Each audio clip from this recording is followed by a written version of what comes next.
Donc c'est un colloque de linguistique énonciative. Alors il se trouve qu'il y a des énonciativistes également à Créteil, Dominique Magnaud, Dominique Ducard, Lucie Gournay.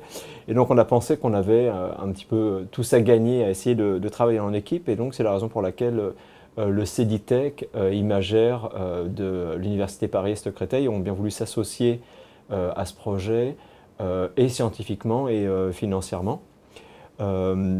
Il y a une convergence d'intérêts théoriques qui explique qu'on ait envie de travailler ensemble, même si d'autre part chacun conserve un petit peu ses spécificités. Par exemple au CEDITEC, c'est vrai qu'il travaille prioritairement sur le français, alors que du côté d'Imagère et le groupe des linguistes du LISA, donc de Paris-Est, Marne-la-Vallée, on travaille sur d'autres langues, notamment l'anglais, l'allemand. Disons qu'on a essayé de mettre en application un petit peu le principe même de ce qu'est un presse. Bon, il n'y a pas de question de principe, hein. C'est vrai le colloque aurait très bien pu se tenir à Créteil. Disons qu'il y a une volonté de rendre un petit peu visible le type de linguistique qui se fait désormais à Marne-la-Vallée. Je dis désormais parce que la personne qui me précédait sur ce poste, Jean-Yves Pollock, faisait une linguistique qui était quand même un petit peu différente. Et donc on a eu envie d'envoyer un signal sur le type de linguistique qui se pratique maintenant à Marne-la-Vallée, qui est une linguistique un petit peu nouvelle, il faut le dire. Et aussi, c'est vrai, l'envie de montrer que ce campus est finalement un campus assez accessible, même s'il apparaît assez fréquemment dans les discussions que c'est ressenti comme un campus un petit peu excentré par rapport à Paris et même par rapport à Créteil, alors qu'évidemment on est à quelques instants de RER en réalité de la capitale et même du TGV. Voilà. Le titre complet, c'était Les théories de l'énonciation benveniste après un demi-siècle, et c'était en écho en réalité c'est un clin d'œil à un article d'Émile Benveniste de 1963 qui s'intitulait Saussure après un demi-siècle, et qui faisait le point sur l'héritage de Saussure. Et de même que Saussure avait donné le point de départ de la linguistique moderne, on peut considérer que Benveniste, lui, a donné naissance à une linguistique d'un genre nouveau. Alors, Benveniste, elle n'a pas livré un cadre formel dogmatique, ce qui fait qu'il y a différentes approches, différentes écoles qui se sont développées à partir de son héritage. Et aujourd'hui, ces différentes approches évoluent de façon généralement isolée, c'est-à-dire qu'il n'y a pas de dialogue entre elles.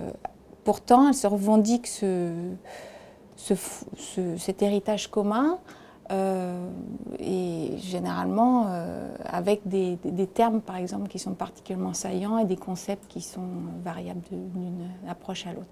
Alors on avait envie de les faire discuter ensemble, même si une autre difficulté qui émerge, c'est qu'ils ne travaillent pas en fait forcément tout le temps sur les mêmes objets d'études.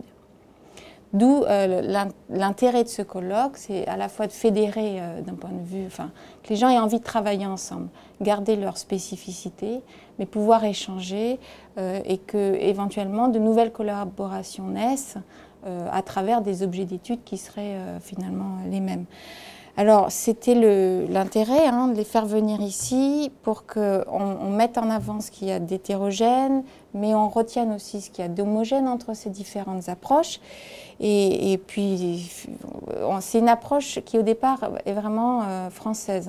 Benveniste et toutes les écoles qui ont suivi ont d'abord été développées en France, mais maintenant il y en a partout. On a des Brésiliens au Danemark, en Italie, au Japon. Qu'est-ce que j'ai oublié encore? Je ne sais plus. Oui. Et donc ils sont tous là, au Canada bien sûr, et ils sont là et ils échangent. On verra bien ce que ça donne. Le but, c'est à un moment donné de savoir que malgré ces évolutions en parallèle, il y a peut-être des convergences à faire travailler. Moi, je vais d'abord répondre vraiment sur les domaines d'application. Donc en recherche,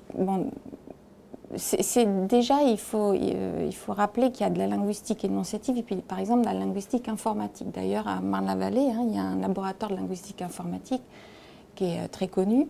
Alors, la linguistique informatique, elle formalise les données linguistiques pour permettre des traitements automatiques des langues. Linguistique énonciative, on peut dire que c'est tout le contraire, hein.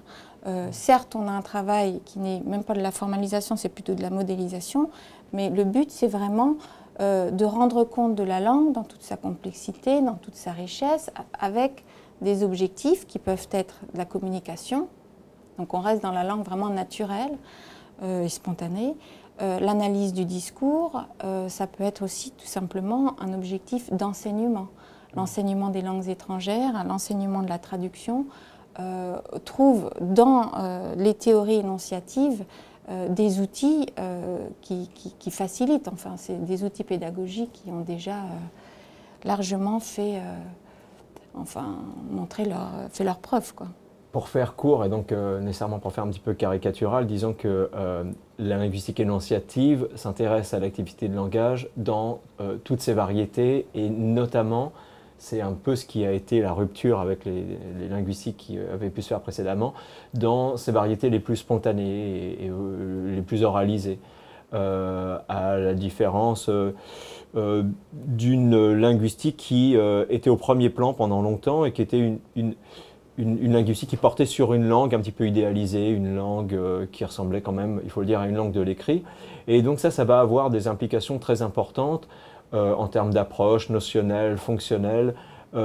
Et dans l'apprentissage des langues, par exemple, on a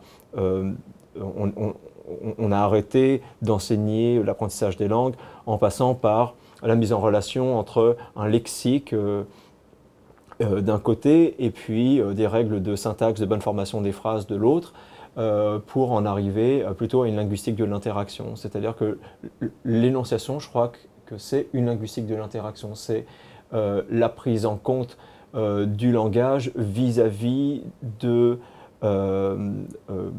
comment dire, des circonstances, de la situation de parole, c'est s'interroger sur qui parle véritablement, c'est la prise en compte de celui à qui l'on parle, c'est véritablement une interaction avec non seulement le monde, mais notre connaissance du monde.